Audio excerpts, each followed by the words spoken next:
ça, mais pas devant mon père. Pas devant ma mère. Ce n'est pas parce que ton père n'est pas riche ou ta mère n'est pas riche qu'elle n'a pas un pouvoir.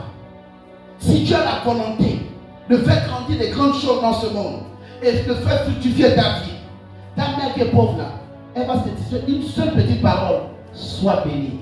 La parole là est comme une clé qui démarre quoi? Un caterpillar. La parole d'une mère et d'un père est puissante. Ne jouons pas avec nos paroles. Je parle à quelqu'un qui a son père en vie. Je parle à quelqu'un qui a son père qui est mort. Je parle à quelqu'un qui est né d'une femme et d'un homme. Que ton père soit en vie, que ton père soit mort.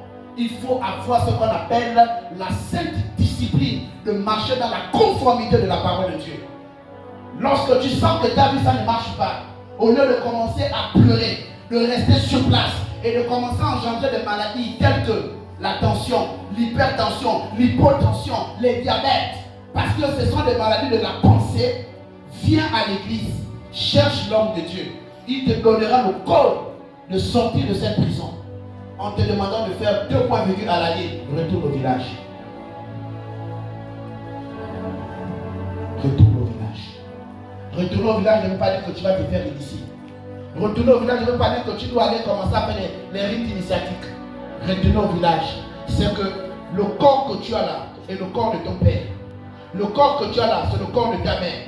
La Bible dit dans Josué 23 que tout lieu que foulera le plan de tes pieds, Dieu te donne en héritage. Le seul fait seulement d'arriver au village de ta mère, tu as déjà béni ta mère. Le seul fait d'arriver sur le village de ton père, tu as déjà restauré le problème de ton père. Il faut quelqu'un qui a l'esprit de Dieu. Il faut quelqu'un qui a l'esprit de Dieu.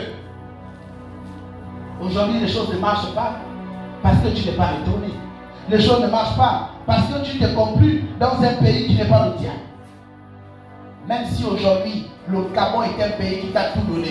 Même si aujourd'hui, le Gabon est le pays qui t'a donné les enfants. Même si aujourd'hui, le Gabon est le pays qui t'a donné les maisons, les voitures, je ne sais quoi. Papa, maman, ce matin, je vais te dire ceci. La bénédiction qui fait asseoir l'esprit d'un homme repose toujours sur la terre de ses ancêtres. Tu peux passer un temps dans un pays, mais faire quand même 2 ou 3 jours, ou autour 5 ans. En tout cas, trouve un temps de toujours repartir dans ce pays-là.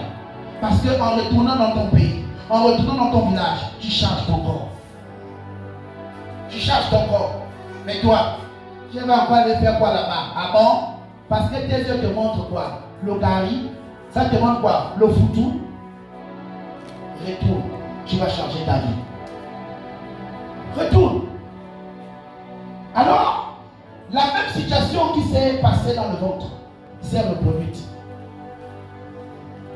Jacob avait la sagesse de Dieu. Jacob avait l'amour de sa mère. La mère de Jacob, Rebecca a préparé son enfant. Rebecca n'a pas permis que son enfant joue avec n'importe qui. Rebecca n'a jamais accepté que Jacob, quand il vient dans la maison, il vienne avec la dame. Rebecca n'a jamais accepté que Jacob vienne avec le t-shirt de son ami. Rebecca n'a jamais permis que n'importe qui touche à la tête de son enfant. Mais nous aujourd'hui, on fait quoi? L'enfant amène une dame à la maison. Tu acceptes. L'enfant amène un truc. Tu acceptes, d'accord. Quelque chose que toi, Rebecca, tu n'as pas payé. N'accepte pas que ça va dans ta maison. Parce que c'est en acceptant un peu, qu'un jour, on dira que le grand voleur là, c'est ton enfant. Le grand voleur. Rebecca a veillé sur son enfant. S'il n'y a rien, ce n'est pas grave. C'est la dignité qui amène à la promesse. La dignité amène à la promesse. Rebecca a veillé sur son enfant.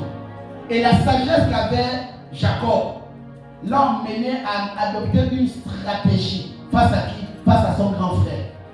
Il a payé le droit de naissance par quoi? La nourriture. Il a dit à Esaïe, tu es tellement petit, tu es grand en âge, mais spirituellement, je suis plus grand que toi. Et même sur le plan intellectuel, je suis plus grand que toi.